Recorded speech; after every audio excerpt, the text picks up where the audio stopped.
La semana pasada nos llamaron de la SER para hacernos una entrevista, la SER Córdoba, si no me equivoco, y uno de los comentarios que me quedé con ganas de contestar es cuando María José, una de las periodistas, dijo: sí, porque ahora que la ciencia está de moda, y siguió hablando del tema, ¿no?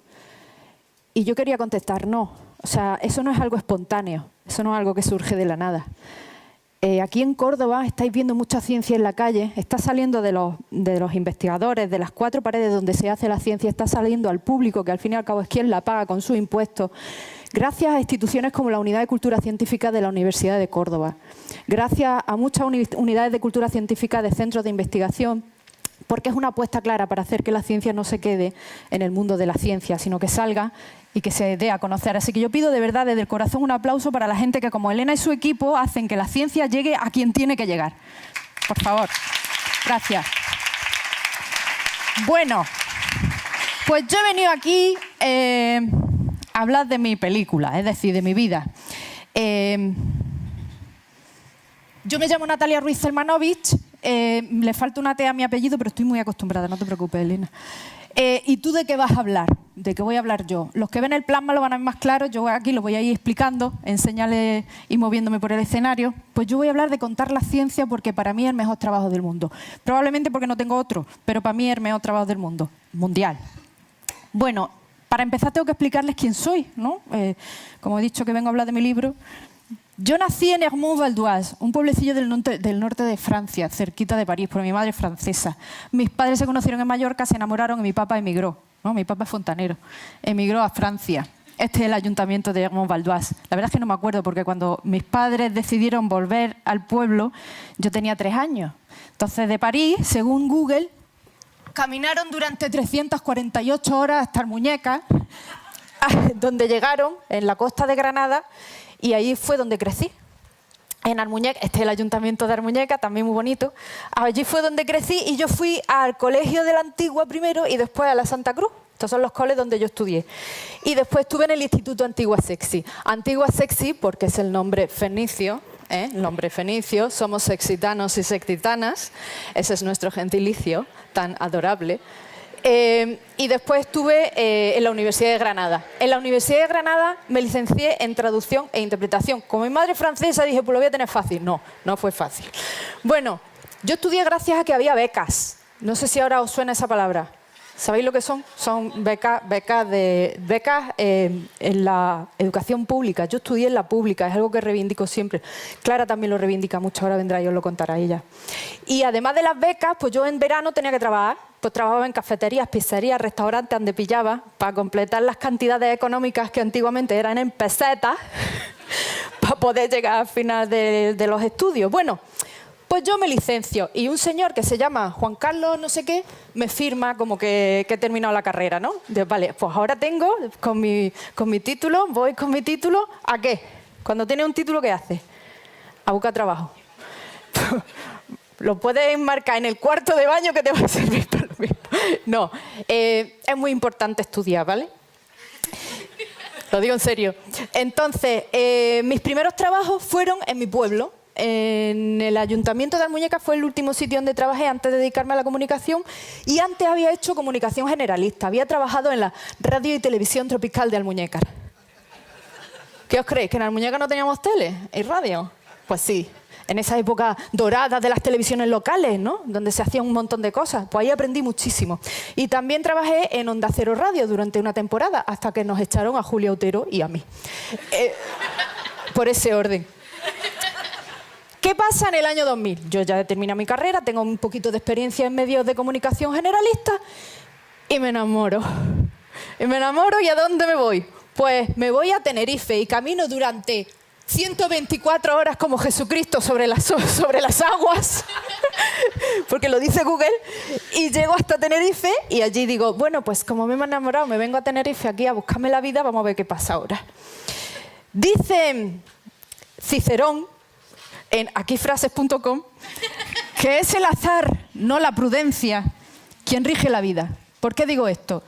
Porque cuando yo llegué en el Instituto de Astrofísica de Canarias, tenían un hueco. Se le había ido la persona que llevaba la comunicación de un tema y pues le faltaba gente.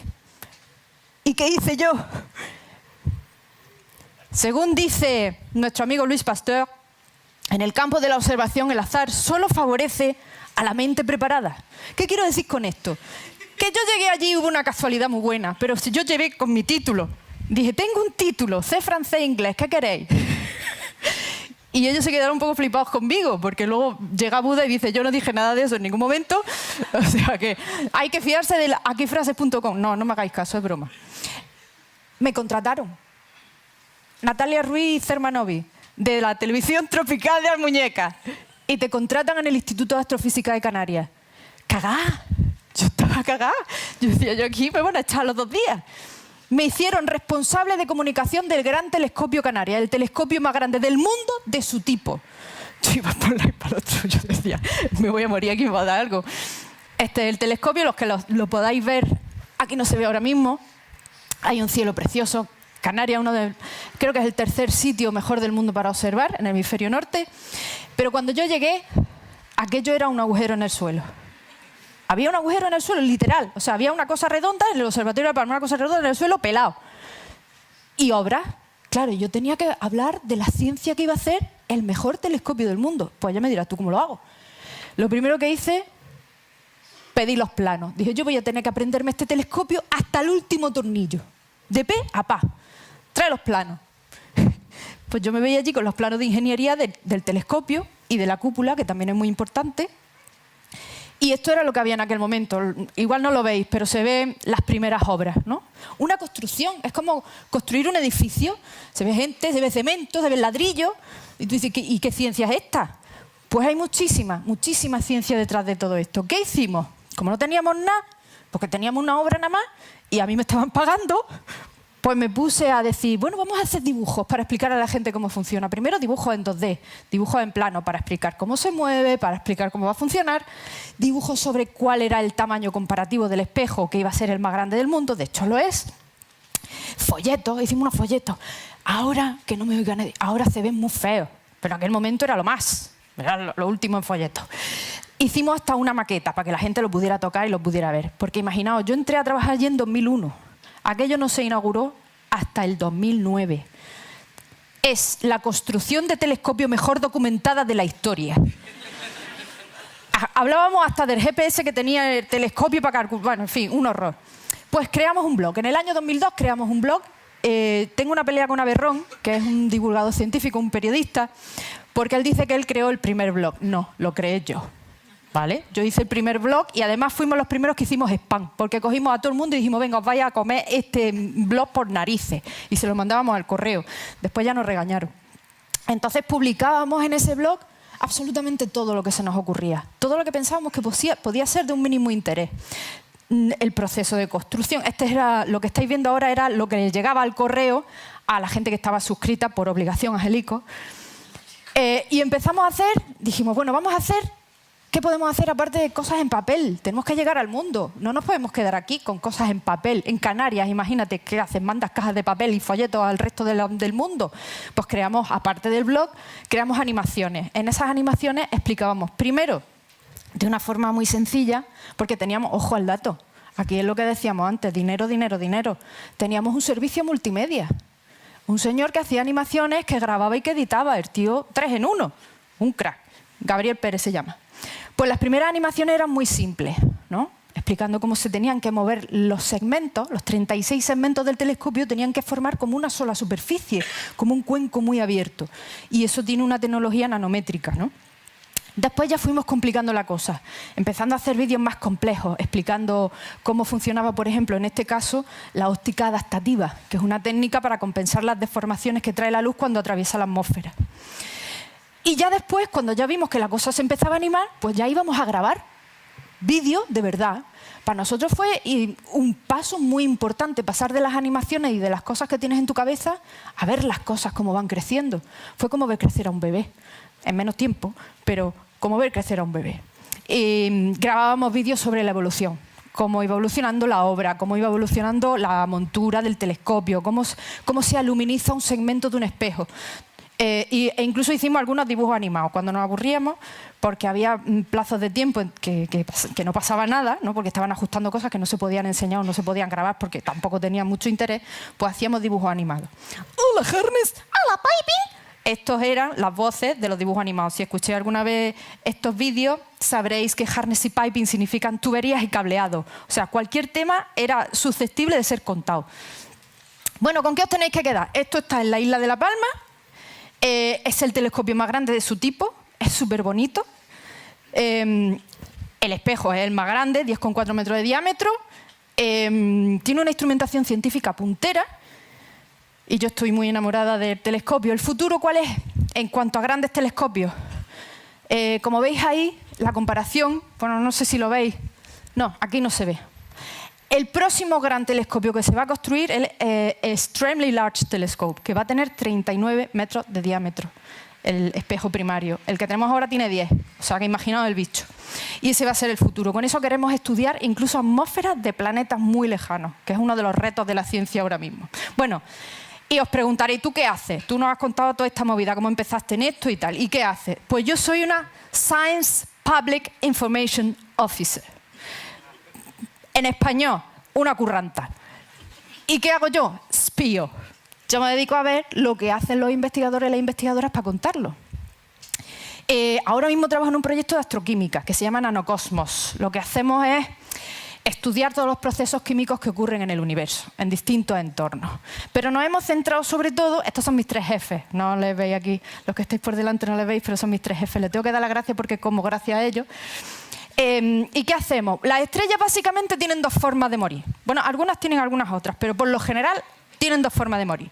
Las que son muy gordas, muy gordas, muy gordas, muy masivas, explotan como supernovas. Pero las que son más parecidas al Sol empiezan a engordar y a dejar que su materia empiece a escaparse al espacio, ¿no? Engordan, engordan, engordan, engordan y se convierten en gigantes rojas. Y después toda esa materia queda dispersa en el entorno y en el centro queda una enana blanca. Y esa es la muerte de una estrella de un tamaño parecido al de nuestro Sol. En todo ese proceso, cuando la estrella empieza a inflarse, hay una especie de pulsaciones, ¿no? Empieza a soltar la materia y ahí es donde nacen los granos de polvo. Esos granos de polvo son muy, muy, muy importantes dentro del mundo de la astronomía. Sin granos de polvo, por ejemplo, no habría hidrógeno molecular, que es una cosa muy importante en el universo, uno de los elementos más abundantes. ¿Por qué? Los granos de polvo hacen como de hotelillo, las moléculas se pegan sobre los granos y ahí vienen una serie de reacciones químicas que enriquecen muchísimo el medio. Sin granos de polvo, por ejemplo, no habría planetas rocosos, no habría cosas sólidas, rocosas, ¿no? Y no se darían todos estos fenómenos químicos en el universo. ¿Qué estudiamos nosotros? Porque nosotros sabemos que eso ocurre ahí, pero no sabemos exactamente cuál es el proceso. Entonces lo que hemos hecho es... os preguntaréis cómo lo hacemos, claro.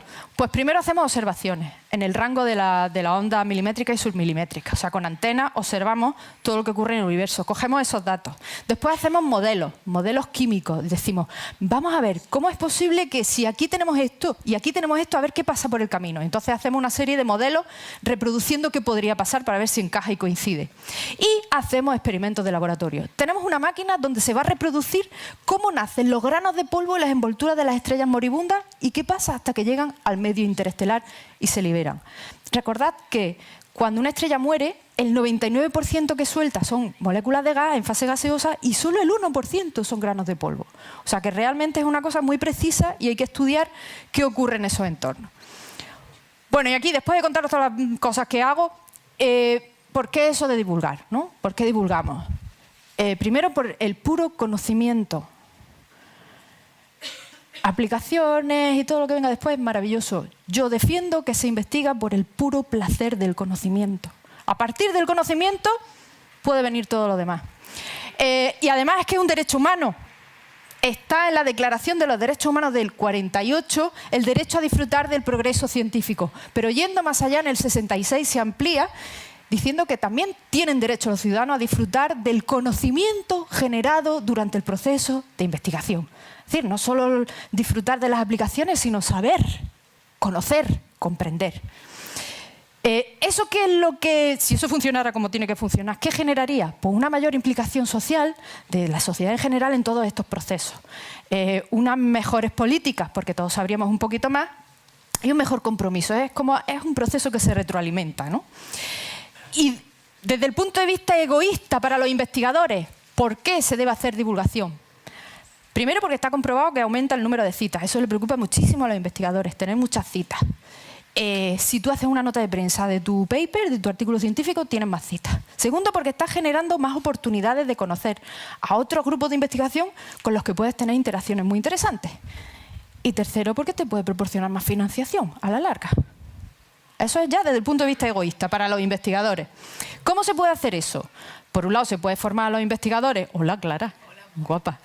Se puede formar a los investigadores para que den a conocer sus investigaciones, valga la redundancia. Por otro lado, existen herramientas como las unidades de cultura científica, que se crearon por ahí por el 2007, que se encargan, son los transmisores de toda esa información. ¿Y cómo se hace? Yo voy a contar básicamente cómo lo hago yo. Yo empiezo con un paper. Se publica un artículo científico que ha sido revisado por pares y digo, bueno, pues ya está, aquí tenemos un paper. No entiendo absolutamente nada. ¿Qué hacemos? Pues podemos hacer una nota de prensa que nos publiquen, que queda muy señorial, o podemos publicarlo en la página web del proyecto, o tenemos un blog también donde contamos las cosas. Tenemos uno en español y otro en inglés, para que sea un poquito así más internacional. O lo publicamos en Nauka, que para eso tengo enchufe. Ahí es donde yo cuento las cosas como me da la gana. Incluso he publicado una serie de artículos que se llaman Flatulencias espaciales, hablando de los gases pestosos del universo. Tenemos redes sociales, donde ahí damos a conocer toda la información.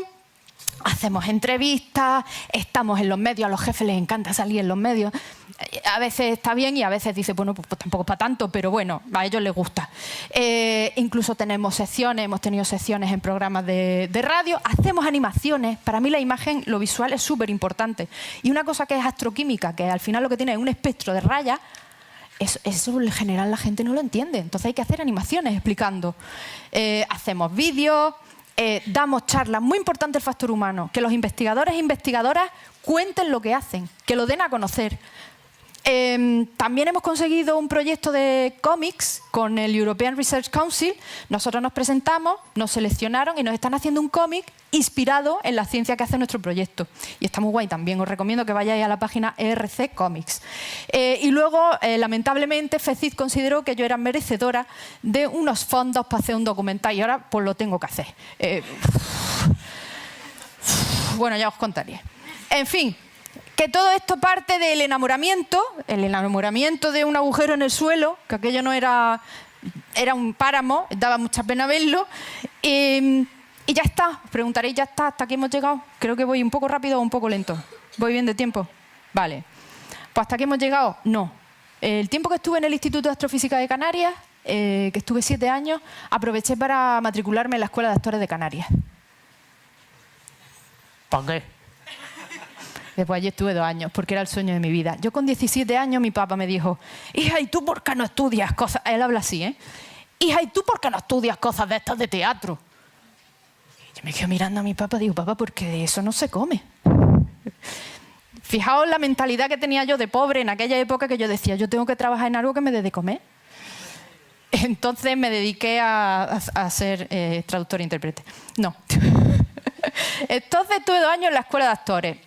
No terminé la carrera porque me tuve que mudar a Madrid para seguir trabajando en proyectos. Yo funciono por proyectos, entonces si el proyecto se acaba, pues yo me tengo que ir. En 2010 hicimos una serie de vídeos, que os recomiendo que lo veáis, que son muy graciosos, donde yo solo hacía de actriz, y el proyecto del Instituto de Astrofísica de Andalucía, donde yo hacía de Henrietta Levy, una astrónoma olvidada, y que los vídeos son muy interesantes. Hay profes que los utilizan para introducir asignaturas de astronomía, ¿no? En el 2014 pues empecé a hablar de astroquímica. Yo me pongo una peluca con mucha facilidad, Elena lo sabe, a mí no me cuesta ningún trabajo. También tengo una sección de radio en el programa de Radio Carne Cruda. Me llamaron y me dijeron, oye, ¿por qué no haces un especial de ciencia? Y yo, vale. Uf, qué difícil. Y luego en el año 2015 mi amigo Manolo se presentó al FameLab. FameLab es un concurso de monólogos científicos, él es investigador, él es astroquímico. Y cuando yo lo vi haciendo de Lola Flores, contando cómo nacen, viven y mueren las estrellas, pues me volví a enamorar. Y dije, tú y yo tenemos que hacer algo juntos. La pregunta es, how folkloric you are? Porque él es coplero hasta la médula. Y entre que no salga de aquí, a mí no me gusta la copla, pero me gusta Manolo. Entonces, y Manolo, tú y yo, forever. Entonces hicimos lo que se conoce como... Sí, da mucha pena, ya lo sé. Hicimos lo que se conoce como el duelo de copleras. En el año 2015 nosotros nos enfrentamos en un escenario, yo era Rocío Jurado, él era Lola Flores, y enfrentábamos dos rangos del espectro electromagnético. Yo el espectro visible y él el espectro de las ondas de radio. Y Rocío Jurado y Lola Flores tuvieron bastante éxito. La verdad es que a la gente le gustó, nos lo pasamos muy bien. Pero es que Manolo no lo deja ahí, no para ahí, ¿no? Manolo, además de inventar la astrocopla, se inventa a la que inventó la astrocopla. Ha creado un personaje, y eso lo veréis dentro de poco, un documental que habla de Agustina Ruiz Dupont, la mujer que inventó la astrocopla. Y lo dejo ahí, pero estaros al tanto, que eso puede ser maravilloso. ¿Qué más hay?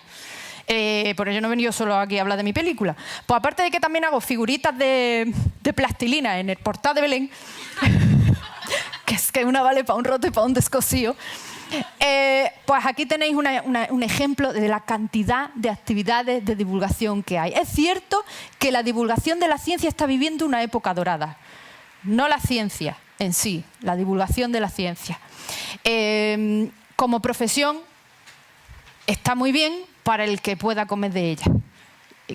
Ya os digo que el mercado está fatal. Pero bueno, hay un montón de cosas. Actividades tanto dirigidas a profesionales que quieren aprender más, actividades dirigidas al público general, muchísimas de ellas, hay muchos podcasts. Bueno, ya os digo que hay un montón de cosas que si realmente estáis interesados podéis encontrar de todos los niveles. Incluso hay actividades dirigidas a personas con distintos tipos de discapacidad. Hay de todo. La divulgación de la ciencia es cierto que está viviendo una época muy buena. Y como conclusión, yo lo único que os quería decir es que realmente el contrato social, el compromiso social de la investigación no se cumple hasta que no se divulgan los resultados. Y divulgar los resultados es hacerlos llegar a la ciudadanía, que es la que paga con sus impuestos toda la ciencia que se hace en los laboratorios y en los centros de investigación. Decía Emma Goldman, que fue un personaje muy polémico, que el elemento más violento de la sociedad es la ignorancia. Yo estoy totalmente de acuerdo con eso. Pero, como aquí hemos dicho que vamos a venir a hablar de cosas amables, también Chewbacca dijo algo muy importante que no podéis olvidar.